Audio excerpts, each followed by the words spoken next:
wonders never cease. Susan Eisenhower, Carolyn Kennedy, and Tom Hayden agree on the same thing. All three want Barack Obama to be President of the United States. Who does this scare? It severely frightens the establishment of both the Democratic and the Republican parties. The recent purpose of our two-party system has been to ferment screams of eye-popping loudness and conjure the best scare tactics to cause panic amongst the American people. Rudy Giuliani's failed candidacy should illustrate that Americans do not want a catastrophe candidate. We want a candidate who offers hope, growth, and opportunity. It seems more and more Americans have come to the decision that Barack Obama is his candidate. His critics say that he's inexperienced. Teddy Kennedy told us people said the same thing about his brother, but in less than 2 years in office, he influenced a whole generation to enter public service, to fight for equality, and be selfless with regard to our national interest. We've had enough of corporate greed and special interest domination over politics. It's for this reason that Obama has the political power structure running scared. The era of special interest domination over our politics, from the corporate boardroom to the labor union, yes, to the labor union, may be in jeopardy. Their selfishness has gone far enough. An Obama victory will put an end to pitting one group against another, or what major political parties euphemistically call constituent politics. Look at either party's website and you'll see the smoldering hodgepodge that is their view of America. You'll see what should be a melting pot fractionalized into race, ethnic groups, gender preference and difference, age, religion, employment, down to the minutest subgroup possible. Where's the group for the one-legged Lithuanian gay priests? I joke. But if there were more than two of them, they'd carve out a niche for them.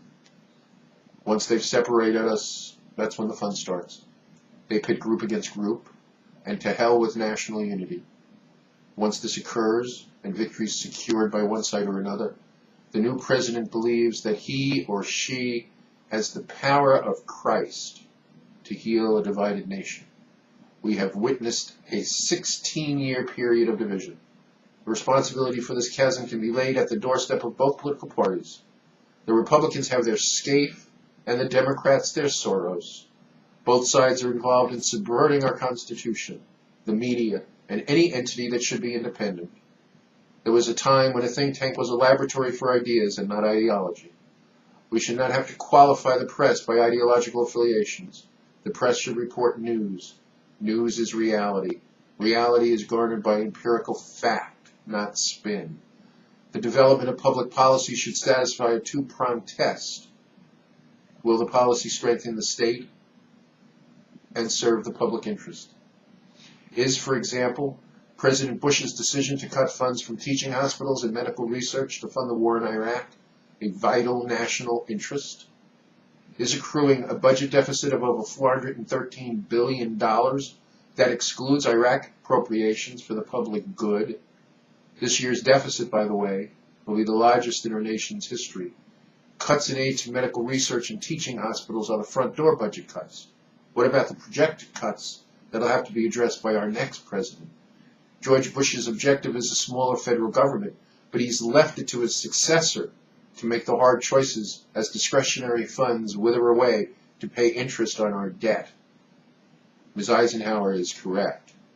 We need a change in our national priorities, but also in our national worth, both as an ideal and in reality. Our greatness should not be behind us. There are some economists who predict in a regionalized world at the turn of the century or sooner that the United States will no longer be the richest country, but our economy will rank fifth. This ranking presupposes economic unity between Canada, Mexico, and the Caribbean.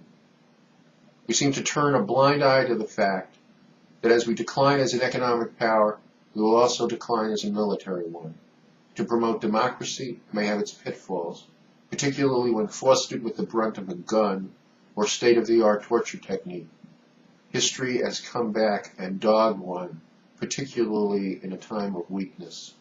The question we must ask ourselves this year, and people in 22 states have to ask themselves on Tuesday, is, do we want a status quo election of McCain versus Clinton, or do we want to change election?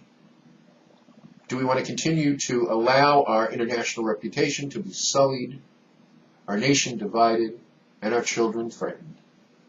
All this is between you, a stylus, a push pin, or a finger. Use it for change. Use it to start the third American Revolution.